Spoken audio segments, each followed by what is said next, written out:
हे तुलसी मैया, जिन जिन के घर तुलसी का पावन पवित्र पौधा लगा हो, उसके घर में अपनी कृपा बनाए रखना, उसके घर में कभी गरीबी मत आने देना।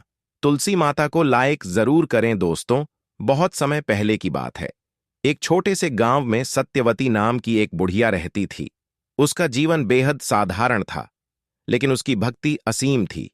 वह भगवान विष्णु की परम भक्त थी और अपने दिन का अधिकांश समय उनकी आराधना में व्यतीत करती थी।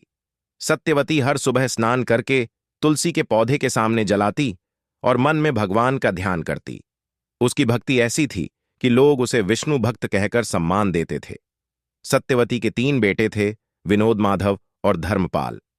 समय के साथ तीनों बेटों की शादी ऊंचे घरानों की कन्याओं से हो गई। विनोद की पत्नी सुरेखा, माधव की पत्नी शशि और धर्मपाल की पत्नी चंद्रिका थी। यह तीनों महिलाएं धनी परिवारों से थीं और अत्यंत सुंदर और आकर्षक थीं, लेकिन उनका स्वभाव स्वार्थी और कठोर था। शादी के कुछ ही दिनों बाद से बहुओं के स्वभाव ने अपना असली रूप दिखाना शुरू कर दिया। सुरेखा का स्वभाव सबसे ज्यादा नकामिजाज था। वह अक्सर सत्यवती से कहती, माँ जी, यह हर समय का पूजा पाठ बंद कीजिए। हम इस घर में भी सुख शांति चाहते हैं। आप अपने भगवान में खोई रहती हैं और घर का ध्यान रखने वाला कोई नहीं।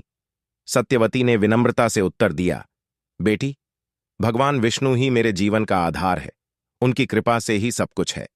मैं जितना समय पूजा में बिताती हूं, उससे अधिक आनंद और शांति मुझे कहीं नहीं मिलती। सुरेखा ने हंसते हुए कहा, माँ जी, यह सब बातें पुराने समय की हैं। आजकल जीवन में आगे बढ़ने के लिए इन सब चीजों का त्याग करना पड़ता है।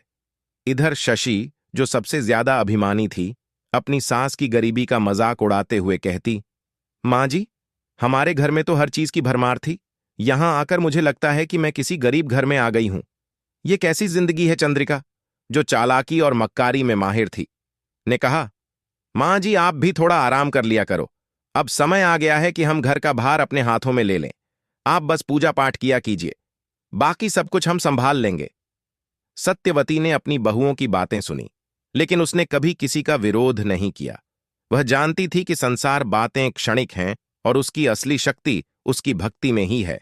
वह चुपचाप भगवान विष्णु की पूजा में लगी रहती। लेकिन बहुओं का असंतोष धीरे धीरे बढ़ता गया। एक दिन तीनों बहुओं ने आपस में बैठक की। सुरेखा ने सबसे पहले अपना गुस्सा व्यक्त किया। अब और बर्दाश्त नहीं होता। हम क्यों इस तरह से गरीबी में घुट घुट कर जिए? हमें अपने पतियों से अलग होने की बात करनी होगी। मां जी को अलग कर देना ही सबसे अच्छा उपाय है। शशि ने सिर हिलाते हुए कहा, हां दीदी, तुम्हारी बात बिल्कुल सही है। हमें अपनी मां जी से अलग रहना चाहिए, तभी हम अपने जीवन का आनंद ले सकते हैं। चंद्रिका ने चालाकी से सुझाव दिया, लेकिन हमें यह काम बड़ी सावधानी से करना होगा। हमें अपने पतियों को इस तरह से मनाना होगा कि वे खुद ही मां जी से अलग होने का निर्णय लें। तीनों ने अपने अपने पतियों से बात करने की योजना बनाई। उस रात जब विनोद, माधव और धर्मपाल घर लौटे, तो उनकी पत्नियां रोने लगीं और अपने दुखड़े सुनाने लगीं। सुरेखा ने विनोद से कहा, देखो विनोद, मैं इस घर में और नहीं रह सकती। तुम्हारी मां के साथ रहना मेरे लिए असंभव हो गया है। मैं चाहती हूं कि हम अलग हो जाएं और अपने घर में सुख शांति से रहे। विनोद, जो अपनी पत्नी से बेहद प्यार करता था, उलझन में पड़ गया। उसने कहा, लेकिन मां को अकेला छोड़ना ठीक नहीं है। वह इस उम्र में अकेले कैसे रह पाएंगी? फिर इधर शशि ने माधव से कहा, तुम्हारी मां ने हमारा जीवन नर्क बना दिया है। अगर तुमने फैसला नहीं लिया तो मैं तुम्हें छोड़कर चली जाऊंगी। माधव भी अपनी पत्नी की बातों से परेशान हो गया। उसने सोचा, मां को अकेला छोड़ना गलत होगा, लेकिन पत्नी के बिना मैं कैसे रहूंगा? चंद्रिका ने धर्मपाल से कहा, तुम्हें अपनी मां के प्रति बहुत ज्यादा जिम्मेदारी निभाने की कोई जरूरत नहीं है। हम अलग होकर भी उन्हें देख सकते हैं, लेकिन एक साथ रहने से हम सब दुखी रहेंगे।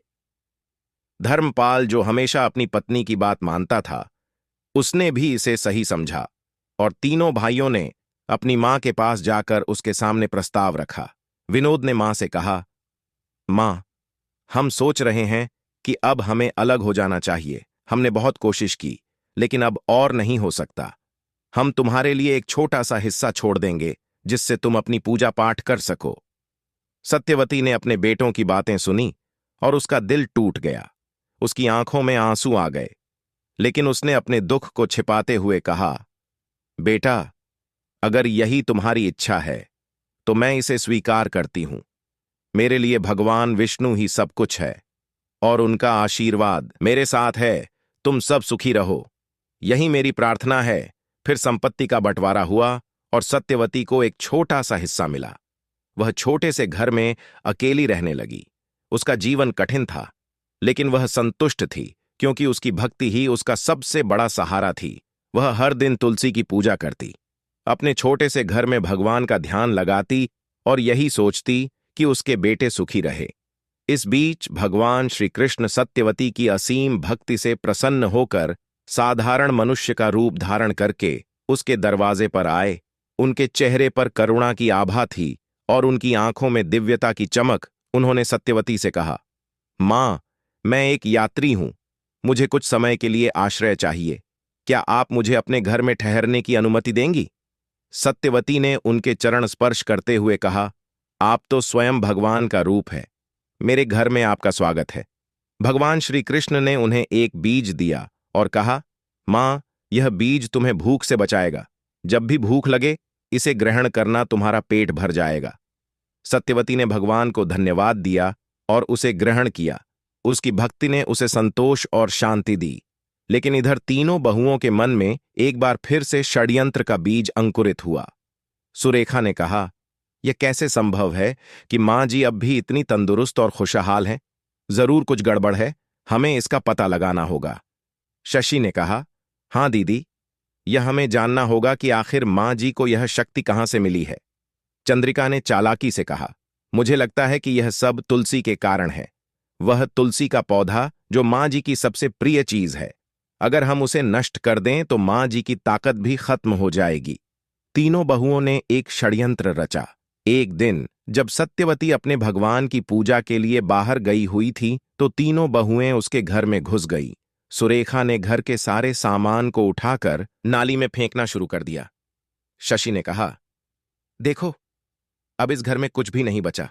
मां जी अब कैसे जीवित रहेंगी? चंद्रिका ने तुलसी के पौधे को उखाड़कर नाली में फेंक दिया और बोली, अब देखो, मां जी की शक्ति खत्म हो जाएगी। लेकिन जैसे ही उन्होंने तुलसी का पौधा नाली में फेंका, उसी क्षण उन पर महापाप का असर शुरू हो गया। उनके शरीर में अजीब सा बदलाव आने लगा और देखते ही देखते वे तीनों सुवर्ण बन गई। वे चिल्लाने लगीं, ये क्या हो गया, हम स्व क्यों बन गई?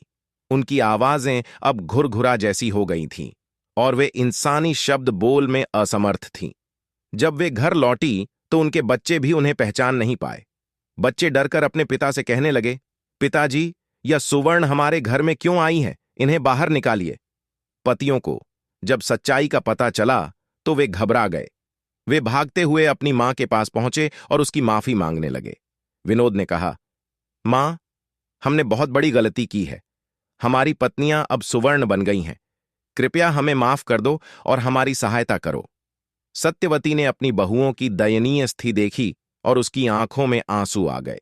उसने भगवान विष्णु से प्रार्थना की, हे प्रभु, मेरी बहुओं ने पाप किया है, लेकिन कृपा करके उन्हें माफ कर दीजिए, उन्हें फिर से मनुष्य बना दीजिए। उसी समय एक महान साधु वहां आए। उनकी उपस्थिति में सत्यवती ने उनसे उपाय पूछा, हे साधु महाराज, मेरी बहुएं अब स्वर्ण बन गई हैं, कृपया मुझे बताइए मैं क्या कर सकती हूं।